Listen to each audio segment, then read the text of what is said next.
मैं mount Litera Zee school Jhansi से class fourth की हिंदी टीचर योगमाया मिश्रा आप सभी बच्चों का स्वागत करती हूँ। हम लोग लिटरेचर के पाठ 2 जैसा सवाल वैसा जवाब का दूसरे भाग में आप सभी बच्चों का मैं एक बार पुनः स्वागत करती हूँ और जहाँ से मैंने छोड़ा था वो वहाँ से हम लोग इसको पाठ को फिर से शुरू करते हैं, उसका अध्ययन करते हैं। ख्वाजा के अनुरोध करने पर अकबर ने बीरबल को बुलाया और उनसे कहा, बीरबल, परम ज्ञानी ख्वाजा तुमसे 3 प्रश्न पूछना चाहते हैं, क्या तुम उसके उत्तर दे सकोगे? बच्चों, जब ख्वाजा सरा ने अनुरोध करने पर अर्थात निवेदन किया राजा से, अकबर से, तो अकबर ने बीरबल को बुलाया और कहा कि ये ख्वाजा सरा तुमसे प्रश्न करना चाहते हैं, क्या आप उनके उत्तर देंगे? बीरबल बोले, जहाँ पनाह जरूर दूंगा, खुशी से पूछे। बीरबल ने उत्तर दिया, हाँ मैं उत्तर दिया प्रसन्नता के साथ। और जहाँ पनाह बच्चों कहते हैं जहाँ दुनिया, और पनाह माने शरण में, अर्थात सारी दुनिया जिसकी शरण में है। तो ख्वाजा साहब ने अपने तीनों सवाल लिखकर बादशाह को दे दिए। अकबर ने बीरबल से ख्वाजा का पहला प्रश्न पूछा, संसार का केंद्र कहाँ है? उनका पहला प्रश्न था संसार का केंद्र अर्थात संसार का सेंटर, केंद्र कहते हैं सेंटर को, कहाँ है? तो बीरबल ने तुरंत जमीन पर अपनी छड़ी गाड़कर उत्तर दिया, यही स्थान चारों ओर से दुनिया के बीचों बीच पड़ता है। यदि ख्वाजा साहब को विश्वास ना हो तो फीते से सारी दुनिया को नाप कर दिखा दे कि मेरी बात गलत है। उन्होंने क्या किया कि उन्होंने पूछा कि सेंटर कहाँ है, इसका केंद्र कहाँ है? तो वो बीरबल जहाँ खड़े थे दरबार में वहीं अपनी छड़ी टेक कर कहते हैं कि यही इसका केंद्र है, और अगर विश्वास ना हो कि मेरी बात गलत है तो फीते से ये नाप कर बताएं। क्या ये संभव है बच्चों? नहीं है ना। तो ये बुद्धिमानी का उन्होंने उत्तर दिया। राजा इस पर प्रसन्न हो गए। अकबर ने दूसरा प्रश्न किया, आकाश में कितने तारे हैं? अब देखिए ये क्वेश्चन भी किस तरीके का था, तो उसका जवाब भी वैसे ही दिया गया। बीरबल ने एक भेड़ मंगाकर कहा, इस भेड़ के शरीर में जितने बाल हैं उतने तारे आसमान में हैं।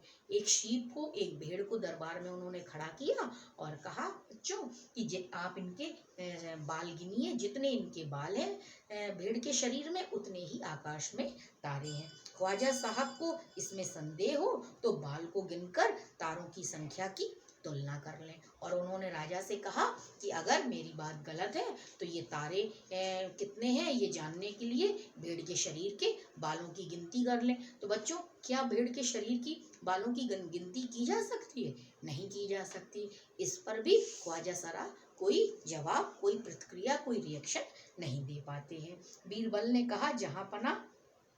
फिर अकबर ने क्या किया, तीसरा प्रश्न किया, संसार की कितनी आबादी है? ये आखिरी और तीसरा प्रश्न था।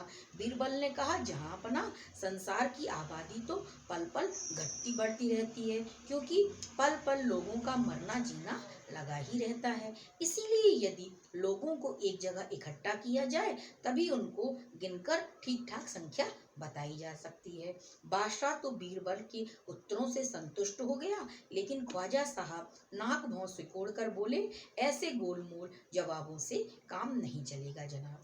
तो क्या था, जिस प्रकार की उन्होंने प्रश्न किए थे वैसे ही उत्तर बीरबल ने दिए। अब उन्होंने कहा कि संसार की कितनी आबादी है, तो ये जानने के लिए उन्होंने बड़ी चतुराई से बीरबल ने जवाब दिया कि ये हर समय लोग मरते रहते हैं और कुछ लोग पैदा होते रहते हैं, इसलिए ये हिसाब जानने के लिए सबको एक जगह लाना होगा। क्या ये संभव था? नहीं था। तो ये भी गोल गोल जवाब उन्होंने दिया। तो बादशाह तो इससे संतुष्ट हो गए, क्योंकि वो जानते थे कि बीरबल बहुत चतुर है और जिस प्रकार का प्रश्न किया जाता है वैसे ही उत्तर देते हैं। लेकिन ख्वाजा साहब ने नाक भौं सिकोड़ ली, अर्थात उन्हें ये प्रश्न समझ में कम आए, उन्हें पसंद नहीं आए।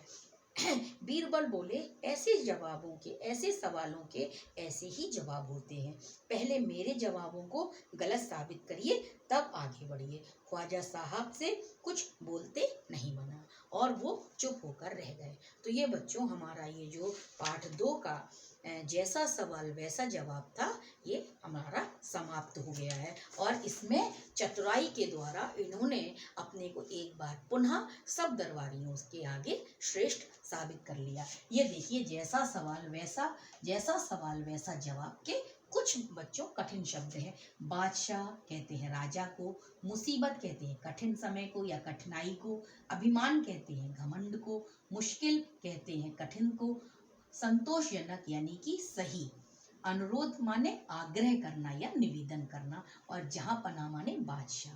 और नक्कार खानों में तूती की आवाज, ये मुहावरा है, जहां कमजोर की ना सुनी जाए।